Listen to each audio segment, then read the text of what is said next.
듣다 보면 내공이 쌓이는 방송 2시간 철학의 돌풀입니다. 환영입니다. 네, 반갑습니다. 네, 네. 저희는 군나르 시르베크와 닐스 길리에의 서양 철학사 1권 보고 있고요. 지난 시간까지는 중세를 했었죠. 중세에서 거의 뭐 기독교 역사 같은 역사 수업 같은 느낌이었어요. 그렇게 봤고 240쪽 3번 아우구스티누스 신앙과 이성을 들어갑니다. 이제 인물을 봐요. 이번엔 좀 더 재밌을 것 같습니다. 생애를 먼저 볼게요. 어, 아우구스티누스는 그 북아프리카의 타가스테에서 출생하였다. 그의 어머니는 기독교도였으나 아버지는 아니었다. 이 부분 중요할 것 같고요. 어머니는 기독교도였지만 아버지는 다른 종교였다.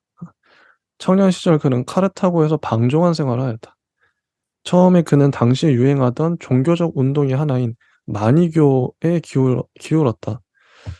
마니교는 엄격한 우주 선악 이원론을 가르쳤고 인간은 하나는 빛이자 선이고 다른 하나는 어둠이자 악인 두 영혼을 가지고 있다고 주장했다. 한 사람의 행위는 이 두 영혼 간의 갈등의 산물인 것이다.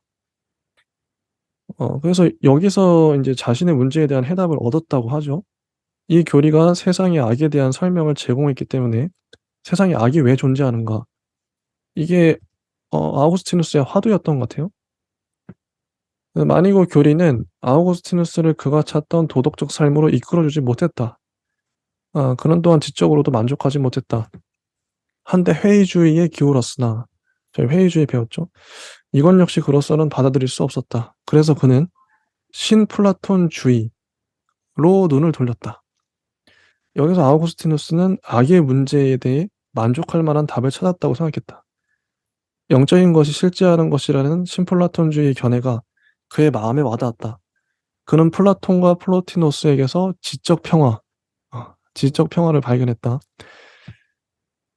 그러나 아우구스티누스 자신의 경험은 올바른 통찰이 올바른 행동으로 이끈다는 이성에 대한 신플라톤주의적 신뢰와 모순되었다. 아우구스티누스는 자신이 옳다고 생각하는 방식대로 사는데 실패하였음을 깨달았다. 동시에 그는 기독교인들이 자신보다 비록 이론적으로는 더 취약하다고 하더라도 더 도덕적인 삶을 산다고 생각했다. 어, 그래서 우월한 구원론을 제공하기 때문에 기독교로 개종을 하죠. 음. 수사학 교사로 밀라노에 가는데 그곳에서 암브로시우스의 강론을 듣고 매료되어서 개종을 합니다. 북아프리카로 돌아와 주교가 됩니다. 이렇게 이런 삶을 사셨고요. 책을 보면 여러 권의 책이 있는데 하면서 아래 책에 뭐 회의주의를 반박한 책도 있고 악의 문제와 자유의지를 다룬 책도 있고 영혼 내에서의 투쟁을 묘사한 고백록도 있죠. 음. 그리고 신국론이라는 책도 있고요. 여기까지가 생애인데 선영님은 어떻게 보셨나요? 좀 와닿았던 부분 혹시 있으실까요? 네, 그럼 마니교가 뭔가 되게 궁금했어요. 그러게요. 만이교에 대한 설명이 따로 안 나오거든요. 음. 마니교가 근데 지금도 있나 봐요. 아 진짜요? 와. 네, 오래된 종교네. 모르겠어요. 음. 뭐, 나무위키에 있네요? 네네네. 근데 여기 나와 있는 설명으로 충분할 것 같아요. 책에 음, 우주가 선악으로 이원론 그러니까 둘로 나눠져 있다. 어. 그 음, 하나는 빛이고 선인데 다른 하나는 어둠이자 악인 그 두 영혼이 음, 끊임없이 충돌하고 싸우는 거죠. 이게 인제 음. 만이교의 교리인 것 같아요. 아, 여기서 인제 이거는 영감을 지금 음. 있는 게 아니라 네네네. 중세 철학의 그 종교래요. 네네네. 그래가지고 그쵸. 창시자 당시. 이름이 마니래요. 아 많이 그래서 그 마니아 있잖아요, 마니아. 네네. 아 여기서 온 그게 거예요? 여기서 유래한 설이 있다는데요. 와. 음. 그리고 제가 전에 이걸 들어서 봤었거든요. 어떤 그 편집하다가 네. 그 아우구스티누스가 마니교도들의 도덕이라는 책을 또 쓴 걸로 알고 있어요. 어. 그래서 너는 마니교도 원래 그 기독교 중에 하나인가? 약간 그 생각을 했었거든요. 그렇지 근데 않죠. 그게 아니었네요. 네네. 그러니까 이분의 삶도 버라이어티한데 처음부터 기독교인이었으면 지금처럼 음. 이렇게 그 교부가 되진 못했을 거예요. 근데 음. 방황하는 왜요? 시간이, 예, 방황하는 시간이 있었잖아요. 어머니가 기독교도였는데 음. 아버지가 하필 기독교도가 아니었어. 그러다 보니까 음. 종교적인 정체성의 혼란? 이런 걸 겪고, 음. 이런 케이스가 참 좋은 것 같아요. 그 본인의 성장, 본인은 아프겠지만, 어, 그래서 음. 만이교회도 갔다가 뭐 세상의 악에 대해서 막 갈등하다가 또 나아가지고 회의주의에도 빠졌다가 신플라톤주의에도 빠졌다가 그러잖아요. 방황을 많이 음. 했죠. 그러다가 기독교로 30세, 30세에 개종하게 되는데, 이런 음. 과정, 그러니까 이런 과정이 있었기 때문에 지금의 이제 뭐 아우구스티누스가 될 수 음. 있지 않았나. 처음부터 음. 기독교인이었으면 아무런 갈등도 없고 그냥 다른 사람처럼 믿었겠죠, 무난하게. 질문 자체를 음. 안 했겠죠. 어. 음. 근데 이렇게 방황하는 시절이 있었기 때문에 세상의 악에 대한 질문도 하고, 도덕적 삶에 음. 대한 끊임없는 고뇌를 하고, 그 고백록 유명하잖아요. 아우구스티누스의. 음, 이런 그, 책도 그, 있어요. 근데 이제 마니교를 전에 믿었던 전력이 네. 아우구스티누스한테는 약점이었대요. 아, 그래가지고 이단이니까. 네. 그런가 봐. 그러니까 그들이 보기엔 이단이니까. 그래서 그쵸. 자기 적들한테 인신공격도 막 받고 마니교 믿었었다고 막 그랬겠죠. 그랬나 봐요. 네. 음.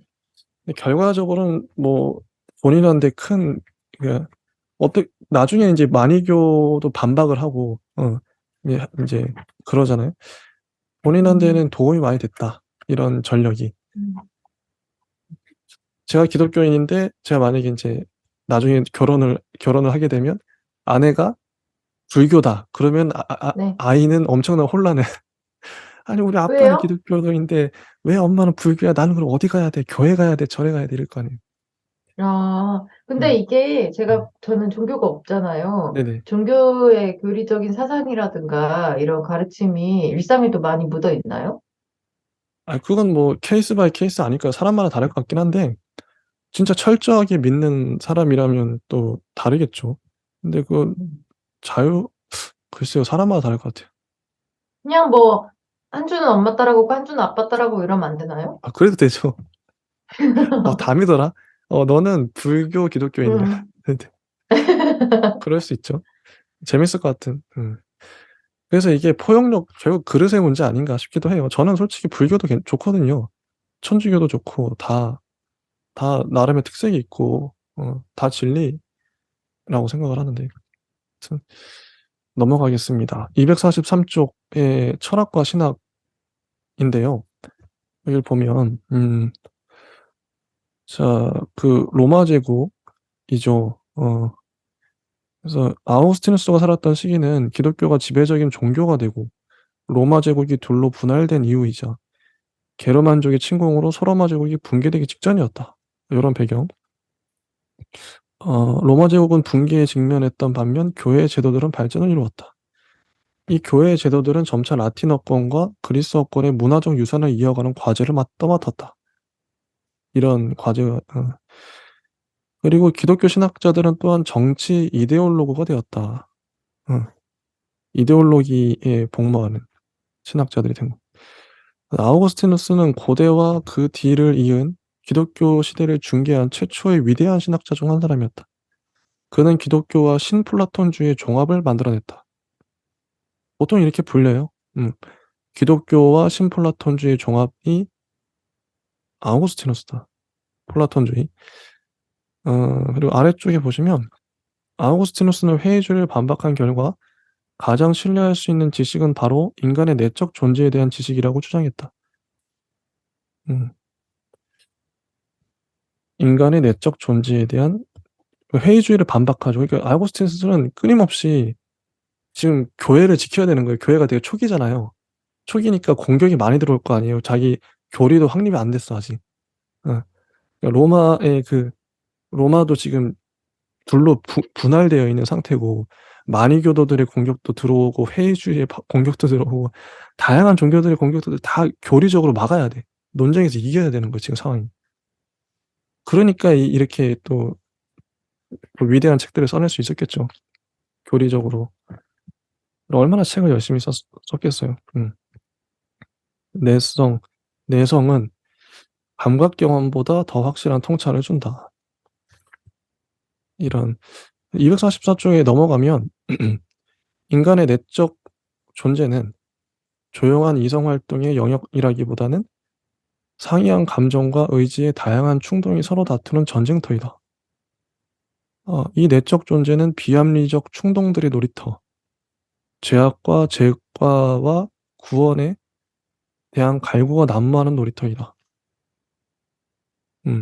그러나 아우구스티누스는 스토아학파처럼 우리가 우리 힘으로 이 내적 삶을 지배할 수 있다고 보진 않았다. 우리는 은총과 초인간적 조력을 필요로 한다. 그죠. 우리가 자유의지를 갖고 있지만 전적으로 신의 예정된 구원 계획에 종속되어 있다. 선생님, 어떻게 보세요? 이런 문장들. 근데 그냥 아우구스티누스 부분은 솔직히 재미가 별로 없었어요.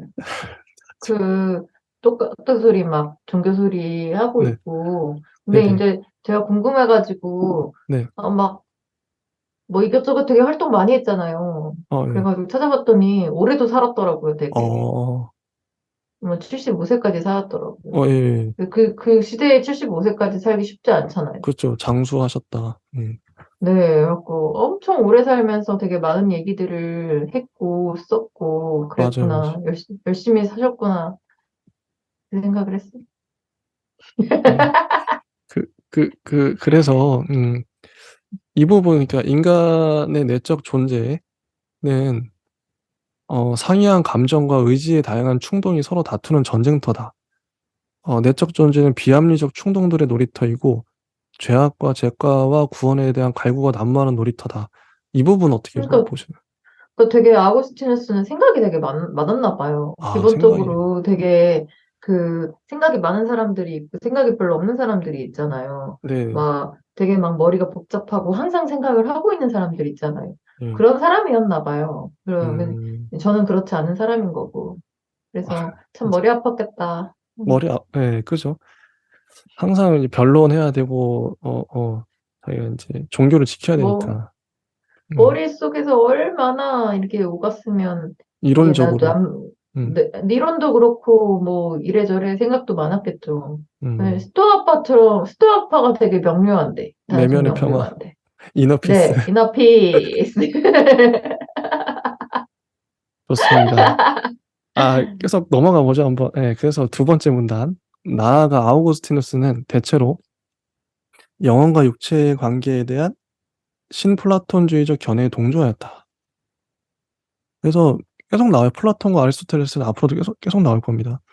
영혼은 인간에 존재하는 신적인 것이고, 육체는 죄악의 뿌리이므로, 이게 마니교, 이게 당시에 이런 사상이 많이 있었죠.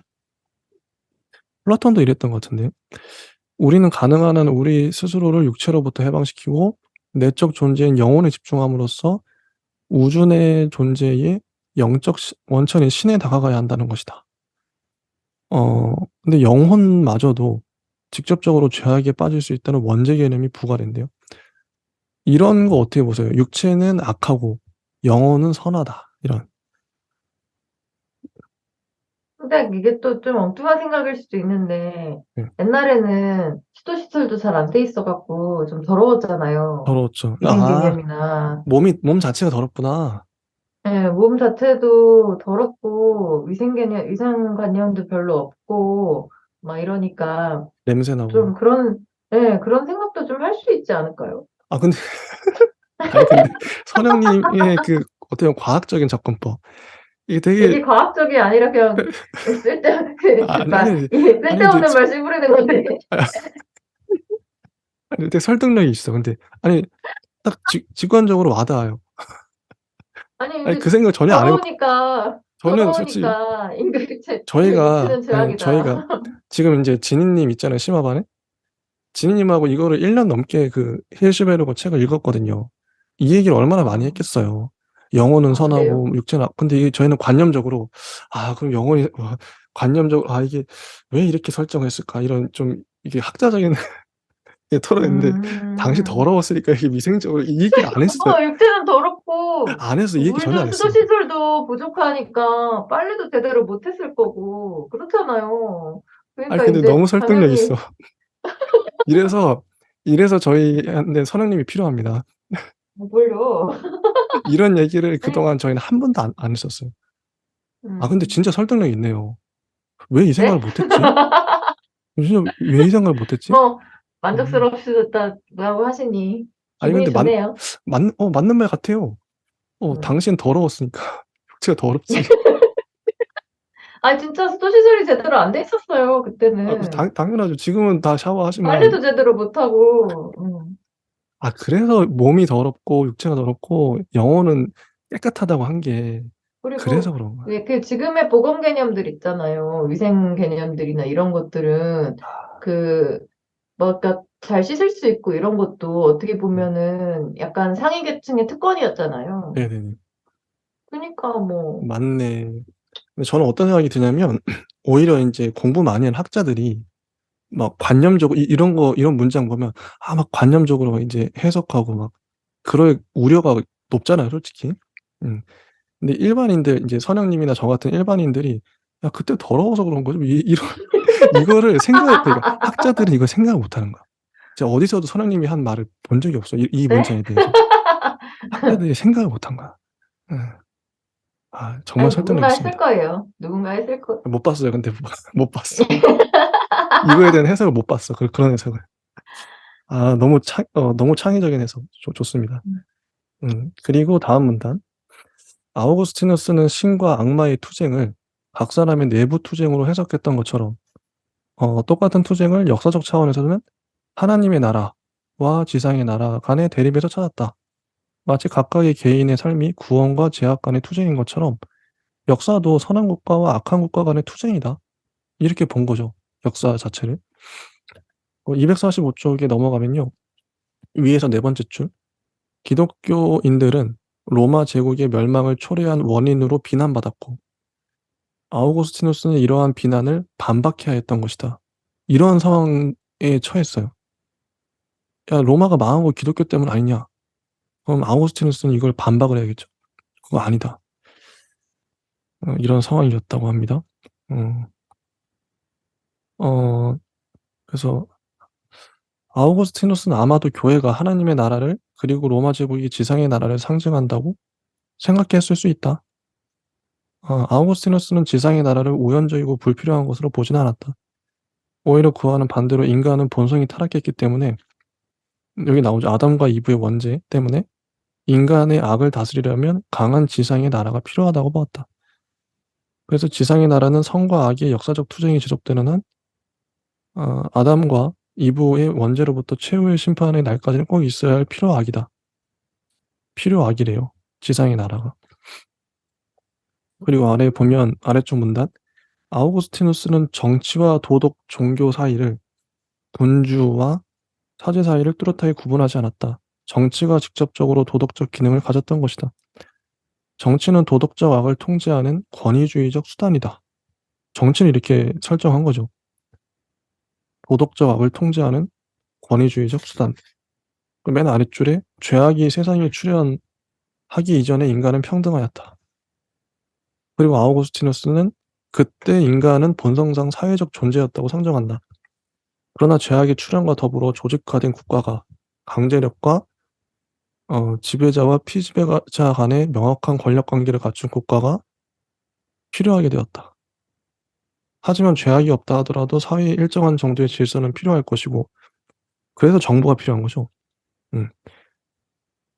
그래서 지배자들은 질서를 유지하기 위해 신이 임명한 자들로 봤다는 거예요. 이들의 권위는 신으로부터. 그래서 복종해야 된다. 이게 아우구스티누스의 논리입니다. 주장이고. 그러나 어떻게 악한 나라가 인간의 악을 교정할 수 있는가? 이런 질문이 나오죠. 이 지점에서 선한 나라가 등장한다. 선한 나라 교회죠. 조직으로서의 교회는 영혼의 구원을 위해 필요하다. 영혼을 도덕적으로 그리고 종교적으로 교육할 뿐 아니라 세속의 국가와 그 교정 조치들을 감시함으로써 영혼을 구원하는 데 교회가 필요한 거죠. 이게 핵심 교리가 되었다고 합니다. 여기까지 봤는데요.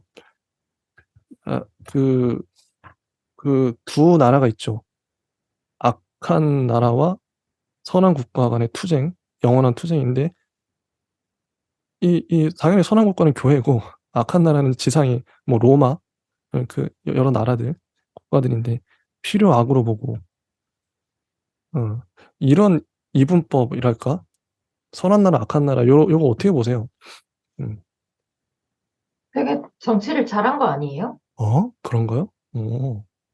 되게 정치 지도자로서, 종교 지도자이기도 하지만은 정치 지도자로서, 이때는 정교 분리가 안 됐을 때니까, 그러니까 그 합일이 그죠. 응, 응, 종교가 분리가 안 된 시대잖아요. 이제 네네. 오히려 되게 훨씬, 이제 말씀하신 대로 합일의 시대니까, 어, 되게 유능한 정치가 아니에요? 그렇게 볼 수 있게 이게 그러니까 지상의 국가 이게 지금 우리가 살고 있는 국가도 인정을 하고 응, 교회도 인정을 하고 둘 다 이렇게 응, 필요하다. 응. 근데 여기 보면 교회는 선한 국가고 그 지상의 그게 내 국가 말이 맞다. 내 말이 맞다. 그렇구나. 내 말이 둘 다 국가긴 한데 우리는 선하고 너넨 악해 이런 그러니까 좋은 내 말, 선하고 좋고 똑똑한 내 말 들어야 돼. 이건 아니에요? 그러니까 그렇게 해석할 수 되게 있겠네요. 가스라이팅, 세뇌를 시키는 거죠, 가스라이팅, 이렇게. 가스라이팅. 세뇌를 국가 시키는 거죠. 국가가 교회의 말을 들어야 된다. 이렇게 해석할 수 있겠네요. 왜 우리가 선하니까 도덕적으로 우위에 있으니까. 어, 이거 너무 너무 명쾌한데요. 선생님의 이 신선한 해석 그래서 이게 어, 신선한가요? 너무 좋습니다. 설득력이 있어요. 저도 납득하게 됩니다. 넘어가 볼게요. 246쪽에 맨 아래줄입니다. 기독교의 발흥과 함께 인식론적 문제의 영역은 확장되었다. 우리는 무엇을 알 수 있는가에 관한 이전의 물음들에 종교적 의미에서 우리는 무엇을 믿을 수 있는가에 관한 물음들이 추가되었다. 그렇다고 합니다. 즉 종교적 신앙과 세속적 지혜 간의 기독교적 계시와 그리스 사상 간의 관계에 대한 물음이 추가되었던 것이다. 이게 이제 기독교 신학의 출발점이라고 해요. 일부 기독교도들은 성서적 신앙과 그리스 사상을 본질적으로 다른 것으로 보았다. 그래서 기독교도는 철학과 이성을 가지고 기독교 신앙을 정당화하거나 이해하려고 해서는 안 된다는 것이다. 테르툴리아누스는 철학에 대해 반대하는 태도를 취했던 대표적 인물이라고 하는데 나는 그것이 터무니없기 때문에 믿는다. 이런 말을 했대요. 그러니까 신앙이죠. 신앙은 이성과는 무관하다. 이성으로 믿든 말든 상관없이 그러니까 신앙이 이성보다 우위에 있다는 거죠. 나는 그것이 터무니없기 때문에 믿는다. 이런 주장을 했고 근데 아래 또 다른 하나의 입장은 신앙과 이성이 일정한 공동 영역을 고취한 입장이다. 절충주의라고도 할 수 있을 것 같은데 초기 신학자들 가운데 이 입장을 표현한 통상적 진술은 신앙이 인식론적 의미에서 우선권을 갖는다는 견해였대요. 그러니까 신앙이 이성보다 우위에 있다겠죠. 신앙과 사상 사이에 갈등이 발생한다면 사상은 철학이라고 봐도 되는데 신앙이 옳다. 신앙이 무조건 옳다는 거죠. 둘이 갈등하면. 이건 아우구스티누스에서부터 토마스 아퀴나스 이르기까지 대부분의 기독교 신학자가 취한 기본 입장이라고 합니다. 이런 입장이. 어, 철학도 인정을 해. 인정을 하는데 철학과 신학이 부딪힐 거 아니에요? 어떤 사안에서? 그러면 신학이 무조건 옳아. 어, 이런 거죠.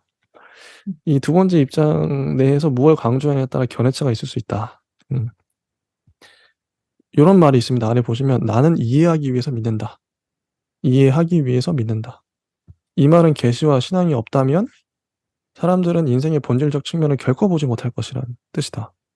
아우구스티누스는 이 견해에 동조했다.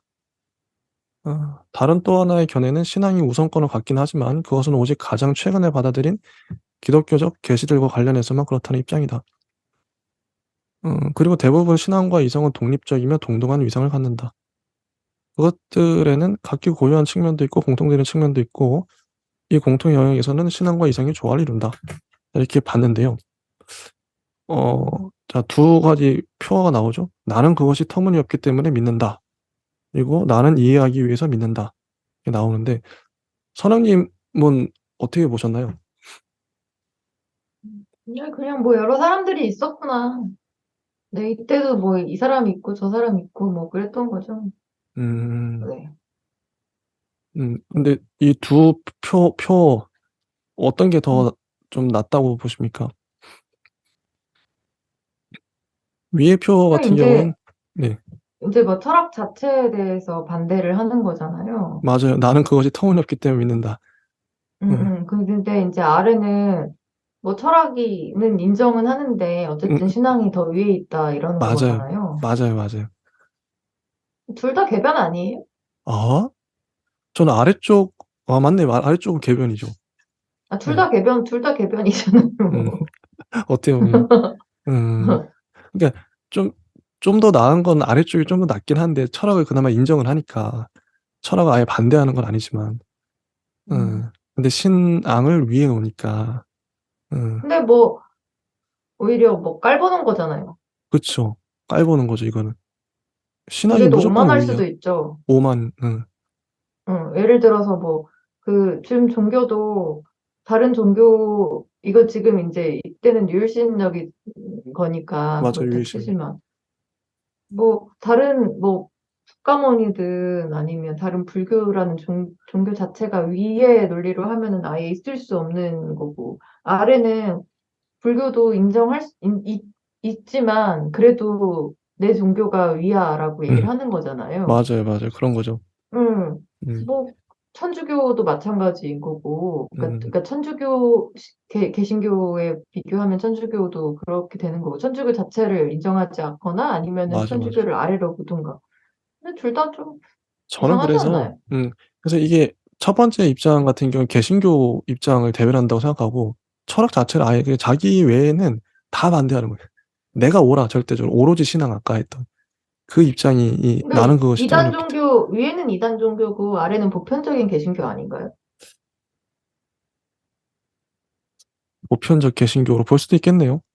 어, 네, 보편적 개신교, 카톨릭, 보편적 기독교 음, 보편적인 카톨릭이나 그쵸, 뭐 그쵸. 모든 종교가 아래에 해당하는 것 같고 저는 종교가 없으니까 위에는 근데, 이제 약간 엄밀히 말하면, 아래쪽이 카톨릭에 가깝고요. 아 위쪽이 그래요? 개신교에 가까워요. 아 개신교는 그렇구나. 제가 교회 오랫동안 다녔잖아요. 네. 목사님들이 불교 뭐 이런 거 전혀 그 이단으로 불교도 이단으로 보잖아요. 아 그래요? 기독교 교인 기독교 그러니까 개신교 입장에서는 불교도 이단이 아니 인정을 안 근데 막 하니까 우상 회합도 숭배. 하잖아요. 막 이렇게 약 음, 성공회 교회하고 뭐 천주교하고 음, 음, 교황님하고 뭐 맞아요. 스님하고 음, 이렇게 막 회합도 하잖아요. 그럼 그쵸, 그쵸, 인정하는 거잖아요. 그쵸. 그거는 근데 그 일반적인 교회의 그러니까 평신도들의 분위기랄까? 일반적인 그 목사들의 분위기 그런 게 음, 있잖아요. 대외적으로는 공식적으로는 그렇게 음, 뭐 윗분들은 그렇게 음, 하겠지만 일반적인 음. 분위기를 봤을 때 저는 교회 아, 봤을 다녔으니까 때, 개신교의 분위기가 모든 거에 반대. 그래요. 그래서 저는 이게 저는 신기하다. 그래서 내부 고발자 입장으로 그런 음, 개신교가 참 너무 안타까워요. 너무 그러니까 음, 꽉 막혔죠. 편협한 거죠. 자기 외에는 다 이단이야. 음, 어떤 종교든. 오로지 하나님. 근데 다른 사람이 봤을 때는 그 불교도나 뭐 다른 종교들은 자기들은 가만히 있는데 이단이라고 누가 기독교인들이 말하면 얼마나 기분이 나쁘겠어요. 그렇다는 거죠. 이게 잘못됐다고 저는 음, 그런 게 너무 독단이고 너무 편견이라서 다른 종교를 배척하게 음, 되거든요. 특히 기독교 음. 뭐 천주교는 뭐 제외하더라도 개신교가 그런 성향이 너무 강해요. 다 그냥 보면은 배척하고 개신교도 종파가 되게 많잖아요. 많죠. 장로교 뭐 많죠. 예. 그러면 음. 그거를 이제 다 그것도 이제 그걸 하는 거예요. 그걸 아니 같은 개신교면 그래도 종파가 다르더라도 인정을 해요? 아니면은 아, 근데 아예 서로 뭐 인정하는 경우도 있고, 또 좀, 그러니까 감리교, 뭐 장로교 이렇게 있는데, 야, 감리교는 왜 그렇게 한대? 아니면 뭐 세례를 왜 그렇게, 이게 되게 디테일한 것까지 물고 늘어지는 경우도 있는 것 같고, 물고 늘어는 지대 음. 걔네 그게 뭐 종교야 이러지는 않는다는 거죠. 인정은 한다는 거죠. 그렇지는 않, 그러니까 이게 또, 좀 근데 그 분위기 자체가, 근데 그건 확실해요. 좀 자기 외에는, 자기 뭐 장로교 뭐 이런 거 외에는, 내가 장로교라 그러면, 다른 거에 대해 그렇게 항상 의심과, 저거 저 이단 아니야? 이런 좀 의심의 눈초리, 이런 게 강하다는 거죠. 개신교 전반적인 분위기가 그런 것 같아요. 아, 요즘은 어떨지 모르지만, 그렇구나. 네. 전 그게 안타까워요. 자기가 조금이라도 왜요? 다르면 이단으로, 이단으로 낙인 찍어버려. 너 이단이야. 음, 그런 분위기 뭐 너무 그럴 안, 수도 있죠, 뭐. 근데 그러면 안 된다고 생각해요. 왜냐면 우리는 아니 같이 살잖아요. 이 지구상에 대한민국에 같이 살면 서로 아니, 인정해야죠. 근데 다른 뭐 사회적인 그런 거에 대해서 음. 뭐 차별을 하는 게 아니, 차별이나 프레임을 씌우는 게 아니라 그냥 종교로 하는 거죠. 종교라고 할지라도 뭐 종교의 하나는 거잖아요. 타 종교에 대해서 그래도 관용과 뭔가 인정과 소통과 이래야 되는데 그게 안 음. 되니까요. 음. 저는 뭐 존경에 한정 지어서 그렇게 뭐 구분 짓는 거고 부정하는 거라면 좀 상관없는 것 같아요. 음. 예를 들어서 뭐 음. 그 이성애자들이 아, 동성애자에 대해서 이렇게 네네. 그 존재를 이제 인정하지 않는다. 네. 뭐 근데 뭐 그렇다고 해서 그 사람이 뭐 다른 도덕적인 문제가 있는 건 아니잖아요. 예를 음. 들어서 뭐 일종의 사상인 거잖아요. 뭐 개고기 먹는 음. 사람은 약간 좀 이상한 사람. 그렇게 하면 음. 안 되는 거. 약간 이런 것처럼 뭐 그런 거에 하나로 그냥 생각할 수도 있지 않나요? 저는 그 부분도 인정을 해야 된다고 봅니다. 기본적으로. 뭐 근데 그 각자의 음. 사정이 있는 거니까. 그렇죠. 일단 넘어가 볼게요. 다음에 또 나오면 한번 해보고. 248조이고요. 아, 회의주의 논방 나왔습니다. 요거 재밌죠? 저는 이 부분이 참 논리적인데 좀 할 말이 있을 것 같아요, 저희가. 어, 지난 시간에도 저희가 회의주의 재밌게 했었는데, 그때 당시 우리가 지난주에 그 헬레니즘 시대의 회의주의, 이거 옳다. 그 명제들이 옳다고 얘기를 했었어요. 아, 이거 맞아, 맞아. 이렇게 했었는데. 근데 여기서는 아우구스티누스가 회의주의를 반박하죠. 회의주의 틀렸다. 이렇게. 재밌어요. 이제, 진짜 이런 맥락이 너무 재밌는데. 읽어보겠습니다. 회의주의자들은 우리에게 확실한 지식은 불가능하다고 주장했다. 그렇죠. 아우구스티누스는 바로 확실한 지식이 가능함을 보임으로써 이 주장을 반박할 수 있다고 생각했다. 이게 이제 아우구스티누스의 컨셉이에요. 야, 확실한 지식 가능해. 그걸 보여주는 거죠. 음. 자, 네 가지 일을 듭니다. 하나씩 한번 저희가 보면서 한번 얘기해 볼게요. 1번, 우리의 감각, 아마 기억하실 거예요. 회의주의자는 감각이 불확실하다. 감각 믿을 수 없다. 이렇게 얘기했잖아요. 우리의 감각이 우리를 기만하고 우리가 경험하는 모든 것이 의심스럽다고 말할지라도 우리는 우리 자신의 의심을 의심할 수 없고 따라서 우리 자신의 존재는 의심할 수 없다. 내가 의심하기 때문에 바로 의심하는 나는 반드시 존재해야 한다.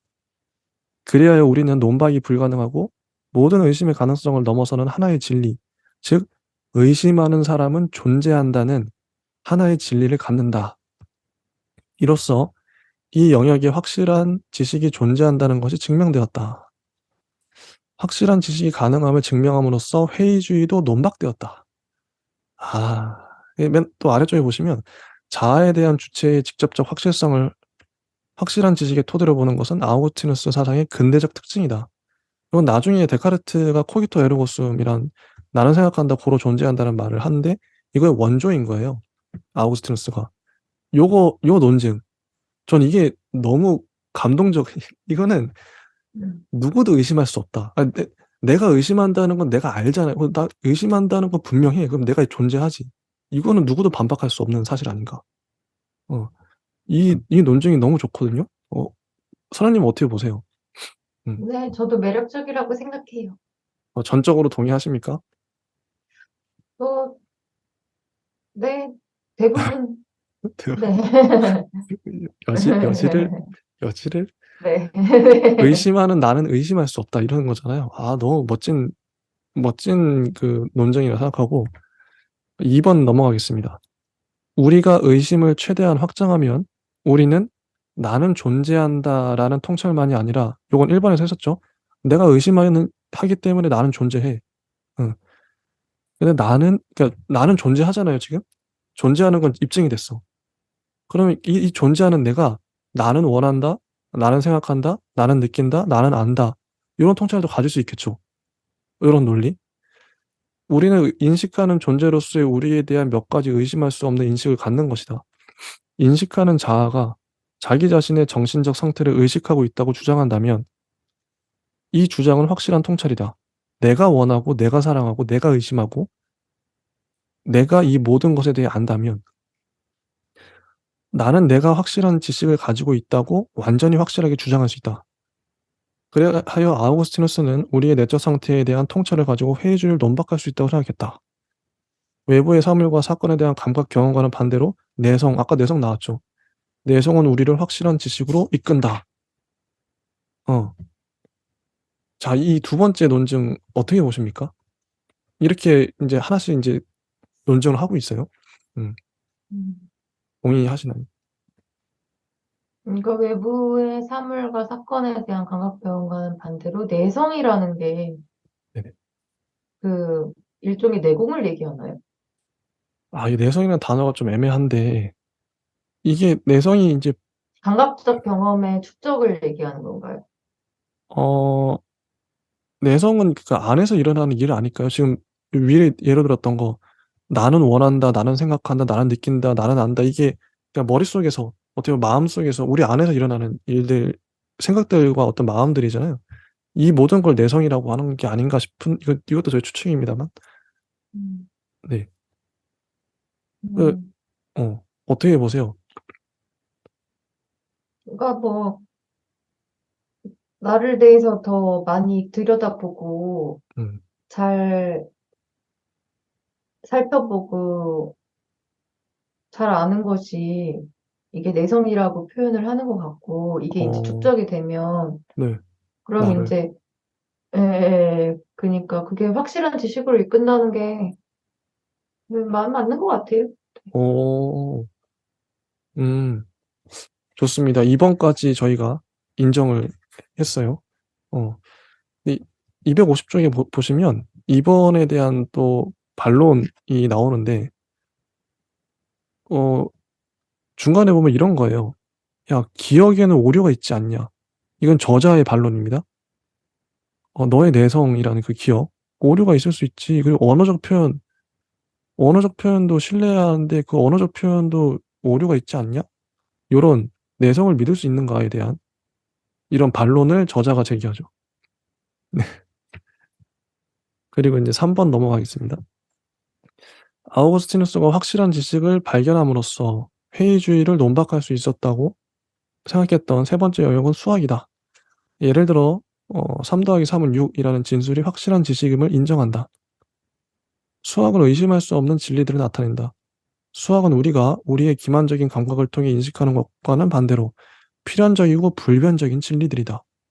자, 수학이 나왔어요. 어, 근데 그 어떻게 보세요? 전에 네네. 3번 전에 이번에 그 네네네. 저자가 이렇게 얘기했던 거 있잖아요. 맞아요. 예. 신뢰할 수 없다, 오류가 있을 수 있다라고 하는 게 그렇죠. 내성. 저는 예. 이거에 되게 전적으로 동의를 하는데요. 요즘에 무슨 음, 생각을 했냐면, 최근 네.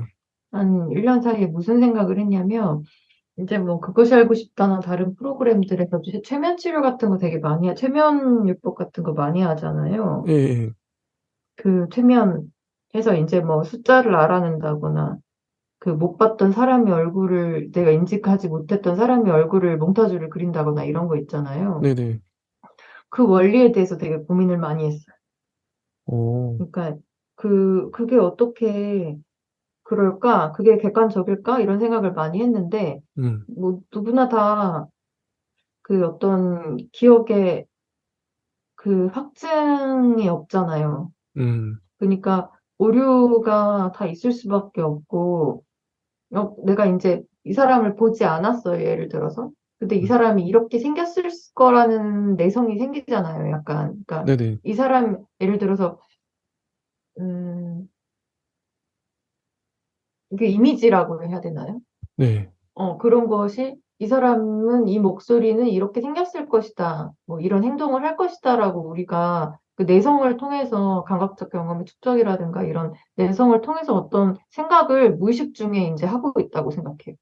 음, 그러면 그때 이제 그 기억의 오류가 이제 일어나는 것이고 실제와는 그게 굉장히 다를 거라는 생각을 많이 하거든요. 그러면 맞아요. 음, 이거 예를 들어서 내가 그뭐 자동차 번호판을 내가 체면을 통해서 기억을 한다고 했을 때, 네. 내가 평소에 다른 데서 봤던 번호판의 기억이 이제 이쪽으로 편집돼서 올 수 있고, 아, 그럴 수 있죠, 충분히. 예. 예, 저는 그런 생각을 되게 많이 하기 때문에 어, 이게 되게 위험하다, 그런 생각을 되게 많이 해요. 그래서 음, 인간에게 어떻게 보면은 그 인간의 기억이나 이런 것을 이제 의존을 하는 거잖아요. 어떻게 보면 내가 맞아요. 안다, 원한다, 생각했다, 느낀다 이 감각에 이제 의존을 해서 그걸 끄집어내는 거잖아요. 맞아요. 근데 그거를 신뢰할 수 있는가? 이 음, 저자가 얘기했던 부분에 대해서 되게 제가 요즘은 아니고 얼마 전까지 이제 되게 고민했던 부분이었어요. 음, 어, 네네네. 맞네요. 그랬어요. 예, 그랬어요. 예. 제가 어디서 들었는데, 뇌과학, 저희가 언젠가 다루겠지만, 어, 사람은 자기가 본 모든 경험들을 뇌에 갖고 있대요. 그 음. 무의식 중이라도 그 모든 그 뭐 시각 정보라든지 그런 게 있어서, 근데 끄집어내질 못할 뿐이지, 어딘가 뇌 속에는 있다고 하는 근데 뇌 얘기를 들었던 것 속에서는 같아요. 근데 다 편집이 또 되고 있는 거거든요. 기억 체계 그렇게, 예. 속에서는. 네, 그래서 되게 어, 되게 그런 걸 생각해 보면 되게 뭐 영원히 옳은 것도 없고 음, 영원히 그런 것도 없는 거잖아요. 그래서 되게 음, 불안하고 그래서 인간이란 존재는 그죠. 불안정하죠. 네, 음, 그래서 이런 철학도 이렇게 공부하는 것도 네, 그런 이유이기도 한 것 같아요. 맞아요. 작은 그 3번. 인간의 네. 불안함을 이제 한계를 인정하는? 맞아요, 맞아요. 그게 인간이죠. 완전하지 못한 기계가 아니니까요. 살아있는 생명체라 그런 것 같고요. 자, 수학, 이거 어떻게 보세요? 수학을, 확실한 지식으로 봤는데, 어떻게 생각하시나요? 근데 이것도 그 가변적일 수도 있는 거잖아요. 수학마저도, 네. 그냥 그렇게 생각해요. 음. 아니, 3 더하기 3은 누가 봐도 6이잖아요. 근데 이게 3 더하기 3이 2차원에서 그렇지만 3차원이나 4차원으로 넘어가면 또 다른 얘기잖아. 아, 그렇게 볼 수, 그렇겠죠? 어. 수학마저도 필연적이고 불변적인 진리라고 볼 순 없다. 응, 네, 저는 그렇게 생각해요. 맞네. 이건 과학 쪽 공부를 해봐야겠네요. 자, 4번. 당시의 어떤 한계일 수도 있을 것 같아요. 어, 끝으로 아우구스티누스는 일정한 논리적 원칙들은 의심할 수 없다고 주장했다. 회의주의자들마저도 어떤 자기만의 원칙, 소위 여기 보면 모순율 같은 거를 전제하고 논증을 하지 않냐. 이런 건데요. 논리적 원칙들. 뭐 모순율 뭐 있었던 것 같아요. 당시에 어떤 것들이. 이런 거 어떻게 보세요? 논리적 원칙은 확실한가요? 아니요. 이것마저도 흔들릴 수 있다. 네. 그러면 저희가 이제 인정한 거는 한 1, 2번 정도일 수 있겠네요. 2번도 아까 뭐 오류가 있을 수 있기 때문에 1번, 1번 내가 존재한다는 거 정도만 거의 확실한 걸로. 근데 이 통찰은, 저 음, 이번에 통찰은 맞다고 생각해요. 음, 음, 음, 단지 이제 그게 오류가 있을 수 있다는 것도 이제 그 예외로 둔다는 거지. 맞아요, 맞아요. 네. 오류 가능성. 음. 251쪽에 정리를 하는데요. 이러한 논증들을 통해 아우구스티누스는 자기 성찰과 내성, 수학, 논리적 원칙과 관련하여 확실한 지식이 가능하다는 것을 보임으로써 이걸 왜 했냐면 회의주의를 논박하고자 했을 뿐만 아니라 감각과 외부 세계보다 내적 삶과 논리적 형식이 인식론적으로 더 우월하다는 점도 강조하고자 했다. 아, 목적이 분명하죠. 어, 회의주의 논박하고, 근데 회의주의 논박할 수밖에 없는 것 같아요. 이게 논박해야 돼요, 당시 정황상. 안 그러면 기독교인들이 다 그냥 회의주의자가 되면 그것도 좀 심각하잖아요? 다 체념하고 있고, 이게 무슨 소용이야, 이렇게 될 테니까. 이 감각과, 이게 뭔가 확실한 게 필요한 거죠.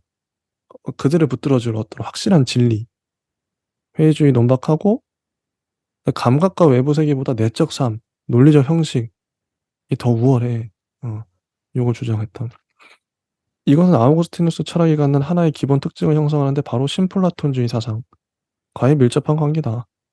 개인의 영혼과 정신적 삶은 외부의 감각적 사물보다 고차원적이고 고귀하며 우리가 우리의 생각들을 통해 바라보는 수학과 논리학의 순수한 형식들은 더 고차원적이라는 것이다. 그래서 우리의 내적 삶과 순수한 형식들은 우주에서 가장 본질적이고 가장 실제적인 것이다. 이렇게까지 논리적으로 이어져요. 이것은 인식론과 존재론이 서로 어떻게 조화를 이루는가를 보여준다. 이게 밀어붙이면 어떻게 되냐면 신인 영원한 진리에 대한 믿음을 뒷받침하는 속수세의 증거들이다. 신플라톤주의 기독교적 버전이다. 이게 아우구스티누스 철학의 핵심이라고 합니다. 선생님 어떻게 보세요? 요런 맥락을 지금 봤는데요. 음, 내가 그냥 그렇게 생각했구나. 네. 음. 오늘은 이제 그냥 어떻게 보면 그렇구나. 그렇구나. 아, 받아들이고 넘어가는. 아구스티누스 부분 너무 재미없는 것 같아요. 예. 근데 저도 중세 할 때마다 느끼는 거지만 음. 중세가 이게 암흑 시대가 막 어느 공부하는 사람 입장에서도 암흑 시대가 맞는 것 같은 느낌도 들고. 이 빠른 소리만 계속 하고 있고 뭐. 종교라서 그렇죠 또. 계속 보겠습니다. 이 시간도 거의 다 됐기 때문에 빨리 봐야죠. 기독교적 신플라톤주의자 아우구스티누스라고 나와요.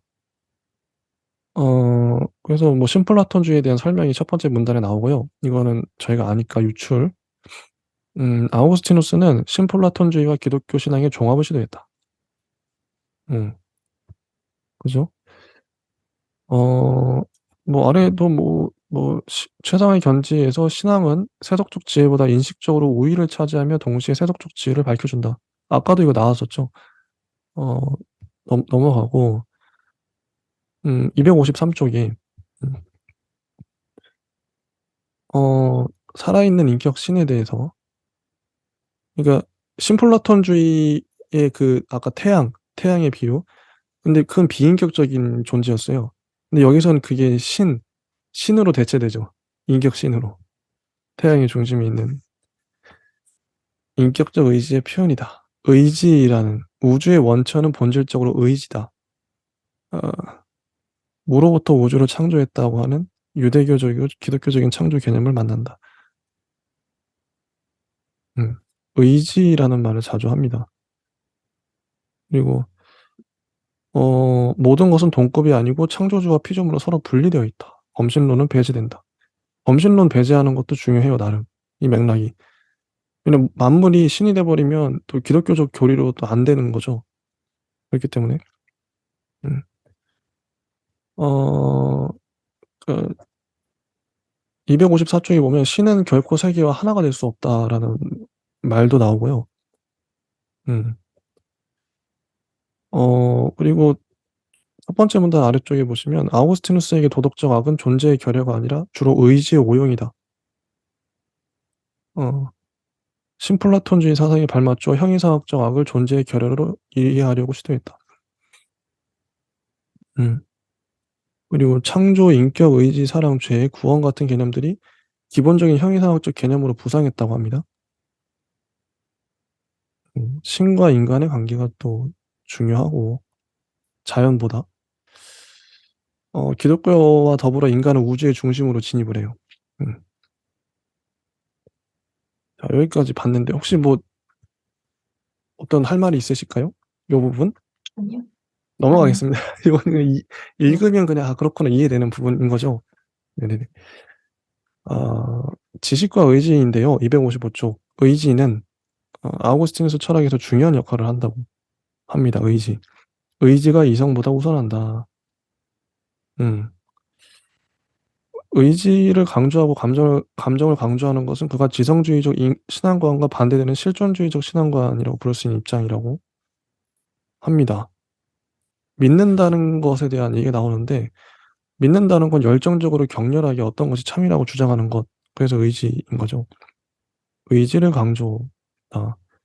256쪽을 넘어가면, 왜. 갑자기 생각났어요. 말씀해 여기 주세요. 보면 왜. 믿는다는 것은 네. 단지 무언가를 참이라고 받아들이는 것이 아니다. 믿는다는 것을 열정적으로 격렬하게 어떤 것이 참이라고 주장하는 것이다. 그쵸, 이게 이렇잖아요. 의지죠. 네. 그, 그죠? 근데 네. 저는 그 앞에 것도 의지라고 보거든요. 어, 어, 그래서, 네, 근데 이제 돌풀림과 저의 차이가 네, 여기서 나타나는 것 같아요. 어, 돌풀림이 어, 기독교적으로 그 열정적으로 믿어야 이게 참이기 때문에 그게 어, 전제가 기본적으로 머릿속에 있기 때문에 어, 이 철학을 공부할 때도 매몰돼서 공부해야 된다고 했던 거고 어. 나는 그냥 이게 단지 무언가를 참이라고 받아들이는 것도 믿는 것이다 라고 하기 때문에 생각하기 때문에 이게 아, 돌풀림과 저의 차이라고 생각이 들어요. 이게 갑자기. 제가 종교가 있고 없고의 차이 이 차이가 또 될 수도 있겠다는 생각이 들어요. 그럴 수 있겠네요. 어, 그리고 믿음에 대한 입장이 다르니까. 믿음과 의지잖아, 의지. 의지. 그러니까 공부를 하려고, 철학을 공부를 하려고 마음을 먹었어. 네. 그러면 여기에 매몰돼서 해야 돼. 아, 열렬하게. 그쵸, 나 그쵸. 열려, 열렬하게. 이게 맞다고 생각하고 해야 돼. 열려, 이 신앙이 똑같잖아요. 신앙 열려. 똑같잖아. 근데 나는 생각해볼게. 이제, 나는 그런 거 없고, 나는 이것도 의지거든. 아니, 근데 나는 뭔 철학을 말인지 알겠어. 공부하는 의지도, 예, 아니, 뭔지 알겠죠? 이 선생님 신앙이 무슨 말 있고 하는지 없고의 알겠어. 차이가, 제가 한번 맞아요. 표현해 볼게요. 선생님이 한 말을. 저는 기독교인이니까 이제 종교, 교회 가도 막, 기본적으로 에티튜드가 다른 거죠. 예, 에티튜드가. 교회 가도 막 열정적으로 막 눈물 흘리면서 막 기도하면서 아유, 막 그런 건 하고, 아니, 그렇게 생각은 안 아니, 해요. 그 이미지 그 자체가, 정도는, 아니, 예를 아예 들어서, 그렇지 않아요. 그렇지 어, 않아. 그건 아니에요. 그러니까 그런데, 전제가 그렇다는 거예요, 전제가. 철학을 공부할 때도 그런 교회, 공부해야지 하는 것도 이제 어, 교회 막 가서 일단 열정적으로, 당연히 신이 있어. 있을 수도 있는 게 아니야. 신이 있어. 이런 그러니까, 느낌으로. 뭔지 알겠어요. 그래서, 그런 그 차이가, 차이인가 봐요. 그럴 수 있겠다. 이해가 갑니다. 이해가 가요. 맞아요. 아, 사람이, 답이 풀렸어요. 이거는 좀, 종교의 있고 없고의 차이, 이게 아, 바로 대전제가 있는 거죠. 그래서 인간의 맞아요. 머릿속을 이제 이걸 지배하고 있는 그거 자체가 대전제가 다른 거예요. 그 뇌의 맞아요. 의식 구조가 다른 거죠. 맞아요. 그렇게 저도 동의합니다. 그런 것 같아요. 저도 어떻게 보면 교회 그 문화에 물들었으니까요. 응. 아니에요. 그래서 제가 열심히 하지 않는다는 건 종교가 없기 때문이에요. 아, 되게 일리 있죠? 뭐, 그 연결 지을 수도 있죠. 이미 뭐 잘하고 계시는데요, 뭐. 아니에요. 그래서 계속 보면, 그리스인들은 일반적으로 이성이 의지에 우선한다는 지성주의적 인간관을 가졌던 반면, 이건 이성이 정말 앞서 있었죠, 그리스인들. 아우구스티누스는 의지가 이성이 우선한다는 주의주의적 인간관을 가졌다. 어, 이성 우선은 그 주지주의라고도 하기도 해요. 주지주의. 그래, 의지가 우선하는 거 주의주의적 인간관. 이런 차이가 있다. 이것도 뭐, 그렇구나. 그리고 주의주의적 견해와 부합하는 게 또 감정이 결정적 역할을 한다는 주장도 펼쳤다고 합니다. 어, 그래서 스토아파의 감정에 좌우되지 않는 태도를 공격하면서 좋은 기독교인은 사랑과 연민을, 수치심과 유감을 느껴야 한다. 느껴야 한다. 이런 주장을 한 거죠. 음, 아우구스티누스가. 인간에게는 절대적 자유의지가 있음을 주장할 수 있다고 생각했다. 어, 그 257쪽의 맨 위에 악은 인간의 자유의지로부터, 의지의 의도적인 오용으로부터 비롯된다라는 문장이 나오고, 어, 그래서 어떤 형태의 악은 존재의 절대적 부재, 조음의 절대적 부재의 표현이라고 생각했대요. 근데 이런 질문이 나오죠. 인간은 그러면 왜 자유의사로 죄를 짓는 걸 선택하냐? 신은 왜 의지적 행위로 죄를 저지를 수 있는 인간을 창조했냐? 이런 질문이 죄에 대한 문제 너무 중요하거든요. 신학에서 항상. 이런 의문이 들죠, 당연히. 근데 아우구스티누스의 답변은 아래와 같은데 다 예정돼 있다. 구원받을 사람도 예정돼 있고 어 이제 구원받지 못할 사람도 예정돼 있다. 예정설. 그럼 또 넘어가 258쪽이 그럼 신이 모든 걸 미리 알고 있다고 하고 다른 한편으로 인간은 자유의사로 행해야 한다고 한다. 이거 모순 아닌가? 이거 모순 아닌가? 이런 질문도 나와요. 하지만 신은 다 알지만 여기 아래 또 설명이 나오죠. 조금도 미리 결정하지 않는다. 이런 예정설에 대해서. 이런 거 어떻게 보세요? 예정설 지금 방금 봤던 어, 죄의 문제, 예정설. 예정설. 그 도깨비의 김은숙 작가가 예. 그 도깨비에서 막 그랬잖아요. 어, 신은 가르쳐주는 사람이 아니라 질문하는 자라고. 어, 가르쳐주는 자가 아니라 질문하는 자라고 그랬거든요. 네네네. 그래서 되게 이런 거를 잘 똑똑하게 잘 생각을 하고 썼나 봐요. 어, 그런 생각이 들었어요. 그럼 이 예정설 자체는 어떻게 보세요? 이런 신이라면. 이 아우구스티누스의 신, 좀, 아니, 미리 다 구원할 사람과 구원하지 않을 사람이 다 미리 다 정해져 있어요. 이미 다. 음. 근데 신은 근데 그 여기서 되게 이분법적이잖아요. 구원 이분법. 받을 사람은 종교 믿는 사람, 구원 못 받는 사람은 종교 안 믿는 사람. 그쵸. 그렇게 돼버리죠. 네. 이미 다 답은 정해져 있는 거 아니에요? 아, 근데 믿는 사람 중에도 구원 못 받을 사람이 있으니까. 믿는다 어, 하더라도. 어, 그건 이제 아우구스티누스를 안 믿은 사람. 아, 나와 의견을 아무튼, 달리한 사람. 음, 넘어가겠습니다. 거의 다 왔는데요. 259쪽에 4번 보편자 문제와 스콜라 철학. 이게 뭐 많은 말들이 나오지만 이게 정리해서 얘기를 해보면, 자, 이게 보편과 유명론과 실제론의 차이 혹시, 제가 유명론과 실제론을 한번 얘기를 드려볼게요. 실제론은 플라톤, 이조 이데아, 실제가 존재한다. 어떤 보편적인 그 실제, 그게 이데아잖아요. 그 실제가 존재한다가 실제론이고, 유명론은 실제가 이름뿐이다. 어, 연필, 보편적인 연필이라는 게 없는 거죠. 보편자는 이름뿐이야. 연필이든 인간이든. 그게 유명론이에요. 그 얘기입니다. 유명론과 실제론이 중세에 엄청나게 대립을 했어요. 대립을 했고, 이게 왜 중요하냐면, 이건 신 때문에 그렇죠. 기독교는 아무래도 실제론으로 갈 수밖에 없죠. 어, 보편, 뭔가 이제 영혼도 그렇고, 하나님도 그렇고, 실제잖아요. 어떤, 어떤 이데아 같은 존재. 그래서 플라톤하고, 이 아우구스티누스랑 이 기독교랑 이게 잘 맞는 것 같아요. 그 음, 실제가 실제한다, 이런 거. 실제로. 근데 유명론은 그 이름뿐이야, 이렇게 되면 또 곤란해지잖아요. 기독교 입장에서.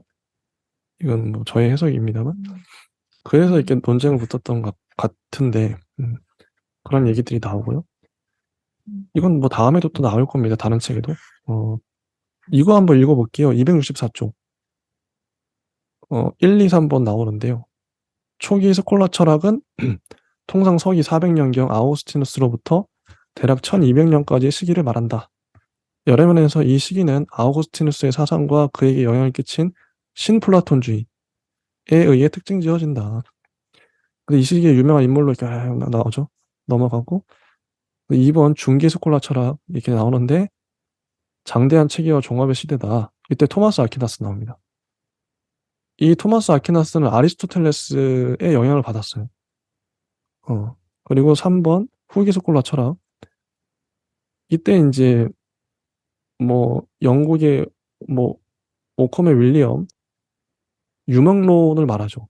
자, 그 실제론으로부터 유명론으로 간 게 이제 중세 철학, 스콜라 철학의 과정이다. 이렇게 볼 수도 있겠죠. 음, 이게 끝났는데요.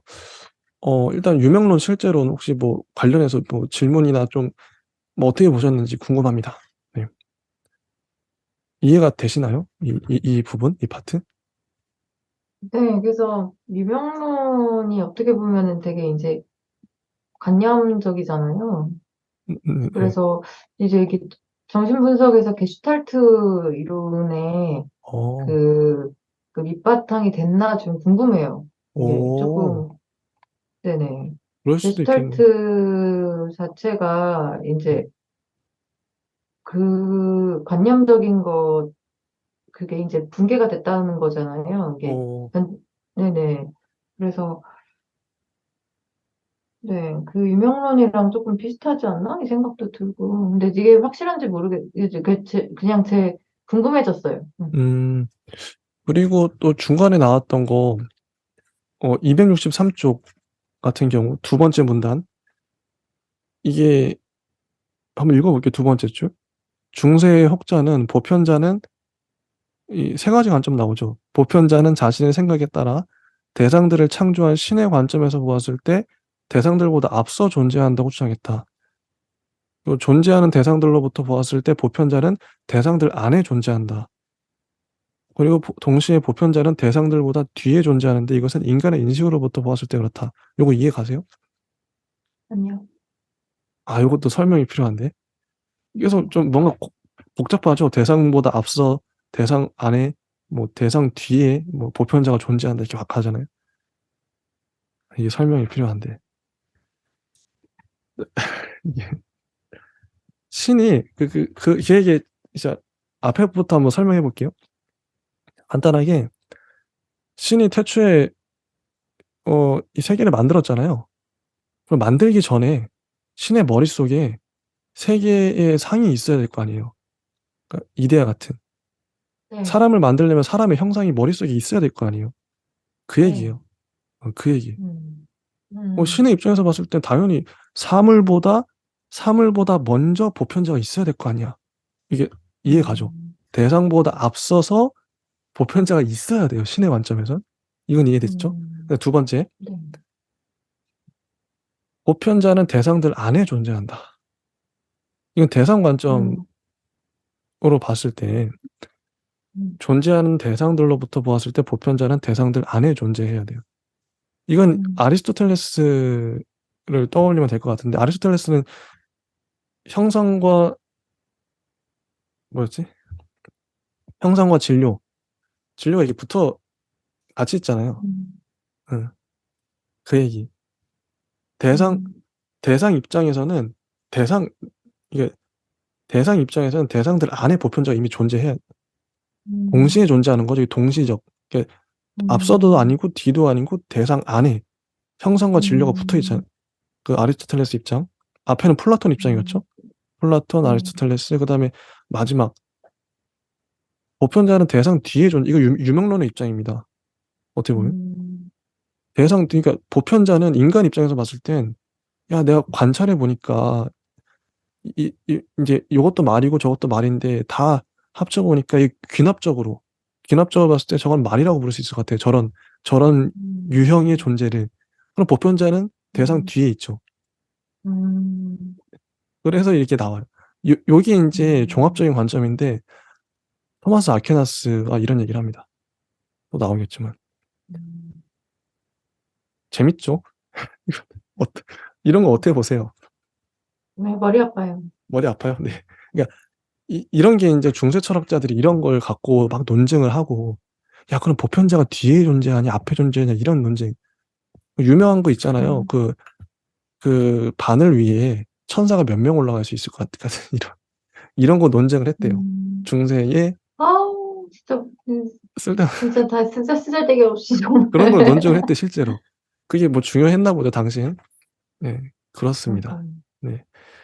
어쨌든 뭐 오늘 분량은 다 했는데요. 네, 뭐 너무 고생하셨어요. 아닙니다. 선생님도 같이 하셨. 아니요, 저는 뭐, 아니, 근데 되게 되게 힘드실 것 같아요. 막 심화반 하고 또 바로 오셔가지고 계속 얘기를 또 하시니까. 안 또 말도 안 괜찮습니다. 통하는 애랑 이렇게 아니 하시니까 힘드실 것 같아요. 전 너무 재밌고 행복하고요. 중세 오늘 했던 파트 한번 총평해 주시죠. 어떻다 이런. 아, 총평이요? 네, 어떠셨나요? 그냥 역시 뭐지? 그 정교는 분리되어야 한다. 아, 그럴 네, 수밖에 없었다. 역사적으로. 네, 네, 정교는 분리되어야 한다. 네, 음, 자, 많은 걸 품고 있는 네, 의미심장한 발언. 의미심장합니다. 네. 그래도 다행히도 그 다음 주면 중세가 끝나요. 이 네, 암흑 시대가 끝납니다. 조금만 더 네, 버텨보죠. 아무튼 네. 다행이에요. 중세 저 진짜 헬시메르고 할 때 중세가 너무 길었어요. 몇 달 했던 것 같은데. 아, 진짜요? 네, 그 힘듭니다. 아, 중세가요? 아, 네, 그러니까 이게 읽으면 네네, 뭐 크게 이해가 안 되지도 않아요. 어차피 똑같은 말, 입바른 말 하니까. 네네네. 근데 이제 읽으면 그냥 글자 그대로 읽긴 읽히는데 재미가 없어서 그러고 좀 생각할 거리가 별로 없고. 네. 음, 저는 그런 것 같아요. 네네, 좋습니다. 토마스 아퀴나스 다음 주 토마스 아퀴나스부터 중세 네, 끝까지 한번 달려보고요. 음, 네. 그럼 수고하셨습니다. 고맙습니다. 심화반은 몇 분이서 하세요? 저 이제 두 명이서 하죠. 늘 하는 그 음, 진희님과 저 둘이서 하는데 오늘도 정말 음, 치열하게 했던 것 같아요. 재밌습니다. 진짜요? 음, 대단하시다. 아니, 심화반과 기본반을. 아, 기본, 그러면은 이 돌풀님이 이 채널을 운영을 하시는 거죠? 호스트인 거죠? 그쵸, 그쵸. 그런 셈이죠. 그런 셈이라는 거는 그 전에 다른 그거죠. 호스트가 있었다는 거나요? 아니요, 아니요. 제가 만들었죠. 만들고 운영했죠. 그죠? 그죠? 2시간 철학의 그 창립자 아니 창립자? 아니, 뭐, 맞죠? 그게 거창한데, 창립자는 맞죠? 네, 맞죠. 만든 사람이죠. 네네. 창립자잖아요. 맞아요. 네. 창조주네, 창조주. 창조, 갑자기 신이 나오네. 오. 일단은 근데 여기까지, 네, 근데 이거 2년밖에 안 됐어요? 그 정도 된 것 같아요. 네, 이게 언제부터 네네네. 했냐면, 언제 했더라? 기억도 안 나네. 근데 올해 6월까지 하면은 3년째일 거야, 아마. 6월, 네, 올해 6월까지 하면. 한 그러면 한 2년, 번도 안 쉬고 하신 거예요? 그쵸. 예, 쉬더라도 한 일주일 정도 쉬고요. 거의 안 쉬었습니다. 그럼 여기 거의 거쳐간 사람들은 몇 명이에요? 여러 명이죠. 다 셀 수도 아니 아니, 그죠? 어, 몇 명 있었죠. 네, 10명 넘어요? 아니 그 정도는 아니고요. 음, 저, 신기하다. 아니 뭐 저, 다들 지적 욕구가 대단하네요. 아니 뭐 선생님도 오래오래 해주세요. 아, 저는 오래 하는 거는 자신 있는데 열심히 안 좋습니다. 하니까 아니 죄송해서 그렇죠, 뭐. 지금도 좋습니다. 근데 존재만으로도 힘이 됩니다. 아, 아, 정말요? 네, 그렇다고 당연하죠. 하면 다행입니다. 네, 아, 근데 일단 오늘도 여기까지 너무 하고요. 반가웠습니다. 네네. 네. 다음 주에 또 뵙도록 하겠습니다. 네, 안녕. 감사합니다.